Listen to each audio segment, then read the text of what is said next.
সবাই ব্যস্ত, super busy. কেন বিজি নিজেও জানে না। এজন্য এই ব্যস্ততা থামিয়ে আমরা যেন একটু থমকে দাঁড়াই, আমরা যেন ভাবি কেন এই দুনিয়ায় আসলাম।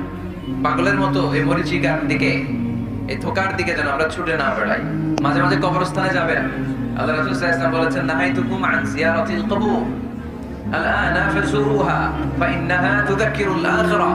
একটা সময় ছিল যখন আমি তোমাদেরকে কবর জিয়ারত করতে নিষেধ করতাম, বলেছেন মুহাম্মদ সাল্লাল্লাহু আলাইহি ওয়াসাল্লাম। কিন্তু এখন নিষেধাজ্ঞা আমি প্রত্যাহার করে নিলাম। আল্লাহ রাসূল বলেন, এখন আর সমস্যা নাই, এখন যাও, কবরস্থানে যাবে, যে কবরবাসীদের সালাম দিবে, মাইয়িতদের জন্য দোয়া করবে। কিলাব ফাইন্নাহা তুযাক্কিরুল আখিরাহ। কবরে গেলে আখিরাত স্মরণ হয়, স্মরণ হয় না? আপনার আব্বার কবরে যদি যে দাঁড়ান, আপনার মনে পড়বে, আরে ওই তো 7 বছর আগে আব্বাকে এখানে কাফনের কাপড় দিয়ে পেঁচিয়ে রেখে গেছিলাম। সময়ের ব্যবধানে, কালের আবর্তনে আমার ছেলেটাও তো আমার এখানে রেখে যাবে। কথা বলেন? It's a reminder. It's a live reminder for every human being in the world. এটা আমাদের জন্য একটা জ্বলন্ত প্রমাণ, জ্বলন্ত রিমাইন্ডার। ওয়াদাক্কির ফাইন্না যিকরা তানফাউল মুমিনিন। আল্লাহ রাসূল সাল্লাল্লাহু আলাইহি ওয়াসাল্লামকে আল্লাহ বলেছেন, নবী, মুমিনদেরকে আপনি রিমাইন্ডার দেন, কারণ রিমাইন্ডার মুমিনদের অনেক কাজে দেয়। এই মাহফিলগুলো একটা রিমাইন্ডার, ঠিক কি না? এরকম ময়দানে, খেতে, ফসলের খেতে শীতকালে তাফসীর প্রোগ্রামের এই ইতিহাস, এই ট্র্যাডিশন, এই ঐতিহ্য আমার মাতৃভূমি বাংলাদেশ ছাড়া পৃথিবীর কোথাও নাই। সব জায়গায় আছে তাজকিরা, কনফারেন্স, সেমিনার, কংগ্রেস। কিন্তু আমরাই মসজিদের আঙিনায়, ফসল খেতে, এই কোরআনের মাজলিসে আসি। এই একদিনের মাহফিলে আমাদের হেদায়েত নসিব হয়ে যাবে এরকম কোনো গ্যারান্টি আমাদের হাতে নাই। ওমা আলাইনা ইল্লাল বালাগ। আমাদের দায়িত্ব পৌঁছে দেওয়া। আমি এসেছি পৌঁছে দিতে, মানবেন কি মানবেন না, দ্য ডিসিশন ইজ ইয়োরস। সিদ্ধান্ত আপনার। এজন্য সিদ্ধান্ত নিতে হবে শক্ত করে। একটা শক্ত সিদ্ধান্ত আপনারা জান্নাতি বানাতে পারে, আর আপনার একটা দুর্বল সিদ্ধান্ত আপনারা জাহান্নামের লাকড়ি বানাতে পারে। এজন্য সিদ্ধান্ত নেন, কি করবেন? ডান দিকে যাবেন না বাম দিকে?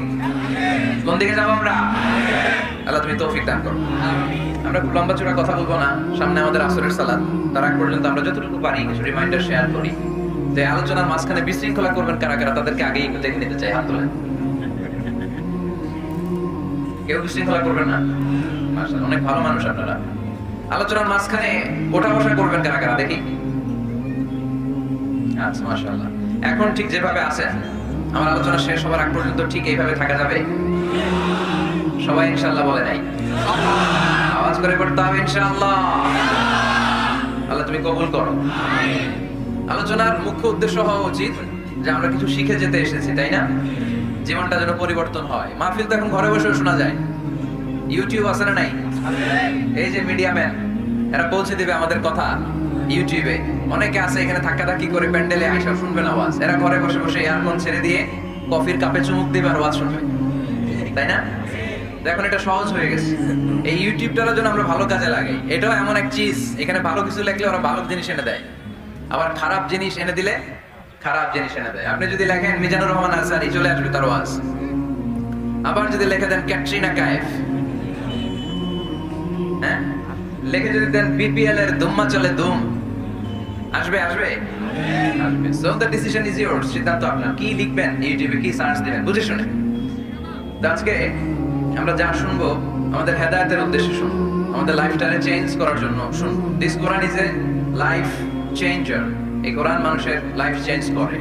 It's a problem solving methodology. এটা প্রবলেমের সলিউশন করে দেয়, সমাধান। কিন্তু সমাধান আমাদেরকে নিতে হবে। আমরা এই সমাধান নেওয়ার জন্য প্রস্তুত তো ইনশাআল্লাহ? আমি আপনাদের খেদমতে আমার খুতবা শুরুতে সূরাতুদ দুহা তেলাওয়াত করেছি।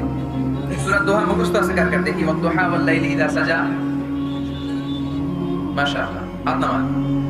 যাদের মুখস্থ নাই তারা মুখস্থ করে ফেলবেন, কারণ এটা একটা মোটিভেশনাল সূরা। কোরআনে পরপর দুইটা সূরা মোটিভেশনাল, পরপর 93 94। 93 নম্বর সূরার নাম সূরাতুদ দুহা। সূরাটার নাম 94 নম্বর সূরার নাম সূরাতু আল ইনশিরাহ। তাহলে আজকে আমরা সূরাতুদ দুহা থেকে শুনবো। সূরাটার নাম হচ্ছে সূরাতু আদ-দুহা। সবাই বলেন তো সূরার নাম কি? মাশাআল্লাহ। এটা কোরআনের 93 নম্বর সূরা। কত নাম্বার? এই সূরায় আয়াত আছে 11টি। কয়টি? এই সূরাটি মাক্কি সূরা। কি সূরা? এবার প্রশ্ন করে উত্তর দেন। সূরাটার নাম? সূরাটার নাম মাক্কি সূরা। সূরার নাম? আচ্ছা, আদ-দুহা। কত নাম্বার সূরা? সবাই বলেন না, কত নাম্বার? মাশাআল্লাহ। আয়াত কয়টা? সূরাটা মাদানী সূরা। কি সূরা? মাশাআল্লাহ, এই তো শিখতেছেন আপনারা। মানে মক্কায় অবতীর্ণ হয়েছে, এটা মোটিভেশনাল সূরা। রাসূল সাল্লাল্লাহু আলাইহি ওয়াসাল্লাম তখন মন খুব খারাপ। আমাদের মাঝে মাঝে মন খারাপ হয় না? আপনাদের মন খারাপ হয় কেন? হ্যাঁ, মাহফিল বন্ধ করে দেয়, এজন্য মন খারাপ হয়। কয়টা বন্ধ করবে? কয়টা বন্ধ করে রাখবে? এক জায়গায় বন্ধ হইতেছে, আরেক জায়গায় তো কথা বলার সুযোগ হচ্ছে। পাবলিকলি কথা বলার সুযোগ না দিলেও মোবাইল নিয়ে লাইভে কথা বললে শোনা যাবে না? আসলে বন্ধ করার সুযোগ নাই। বন্ধ করতে পারে একজন, চিৎকার করে বলতে হবে তিনি কে। যারা বন্ধ করতে চায় ওদেরকে আল্লাহ কবে বন্ধ করে দেয় ওটারই কোনো হিসাব নাই। যে বেটা মাহফিল বন্ধ করস, মদের আড্ডাখানা বন্ধ না করে, জুয়া খেলা বন্ধ না করে এরা মাহফিল বন্ধ করে। সমাজে যে অসঙ্গতি এগুলো বন্ধ করা দরকার। জুয়া খেলা, টেন্ডারবাজি, চাঁদাবাজি এগুলো বন্ধ করা দরকার। কোরআনের মাহফিল যারা বন্ধ করে এরা বুঝে না, কপাল পোড়া, এদের হেদায়েত নাই, কপালে চিল্লাই করে, ঠিক কিনা? আমরা এদের হেদায়েতের জন্য দোয়া করি। তো এক ভাইয়ের মন খারাপ হয়, মাহফিল বন্ধ হয়, এই জন্য। আপনাদের কি জন্য মন খারাপ? হ্যাঁ, গার্লফ্রেন্ড রাগ করছে এই জন্য? ছেলে একই সমস্যা? আচ্ছা, তো নানা কারণে আমাদের মন খারাপ হয়। আল্লাহ রাসূল সাল্লাল্লাহু আলাইহি ওয়াসাল্লামের মন খারাপ। আমাদের মন খারাপ হলে আমাদের বন্ধুরা আমাদের মন ভালো করে। আল্লাহ রাসূল সাল্লাল্লাহু আলাইহি ওয়াসাল্লামের বন্ধু কে? আল্লাহ রাসূল সাল্লাল্লাহু আলাইহি ওয়াসাল্লামের যখন মন খারাপ হতো, স্বয়ং আল্লাহ তাআলা আল্লাহ রাসূলের মন ভালো করে দিত। সুবহানাল্লাহ, আসতে পড়ে সুবহানাল্লাহ বললে লাভ আছে না? একবার সুবহানাল্লাহ বললে আকাশের জমিনের মাঝখানের যত গ্যাপ, ফাঁকা জায়গা, এই পুরো ফাঁকা জায়গাটাতে সওয়াব দিয়ে পরিপূর্ণ করে আল্লাহ আপনার আমলনামায় ঢুকিয়ে দেয়। যে এখন আওয়াজ করে একটা সুবহানাল্লাহ, সওয়াবের কথা শুনছে?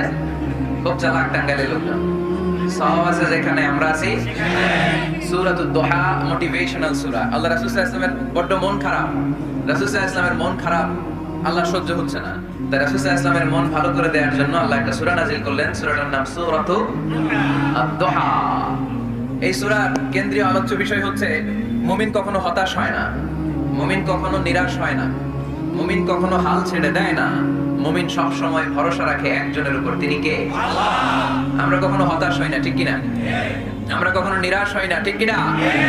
আমরা কখনো হাল ছেড়ে দেই না, আমরা ভরসা রাখি একজনের উপর, তিনি কে?